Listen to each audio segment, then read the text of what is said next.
There is an industry here in America that wants to lock you up for as long as it can. The more people it can warehouse in cages, the more money it makes. And which private prison company made $1.7 billion last year alone?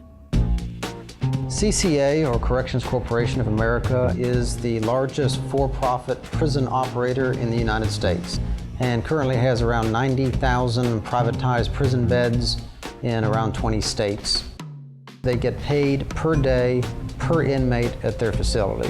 What this does is it provides an incentive for them to maximize the number of people incarcerated in their for-profit prisons.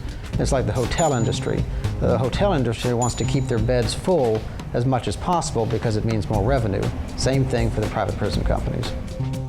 About half the people in American prisons are in for nonviolent offenses, and we have more people in prison than any country in the world. CCA has a vested interest in mass incarceration because that's how it generates its revenue. It's how it makes money for its shareholders and corporate executives. Now that states across the country have budget problems, CCA is masquerading as the solution by offering to buy all their prisons. CCA and other private prison companies say that they can save money because they know that's what politicians and policymakers want to hear.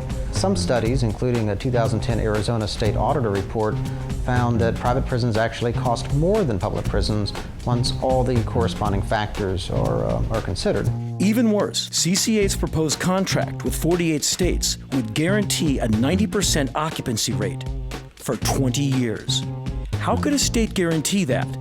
By making sure harsh laws are passed. CCA has spent nearly $19 million lobbying federal officials on a host of issues.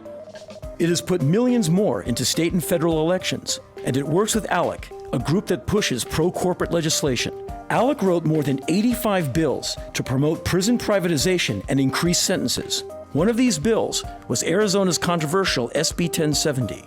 The law allowing police to stop someone for looking Hispanic and detaining them if they weren't carrying proper papers. This law was almost word for word as ALEC wrote it. And you thought that was all about keeping immigrants out. Nope, it's about locking immigrants up.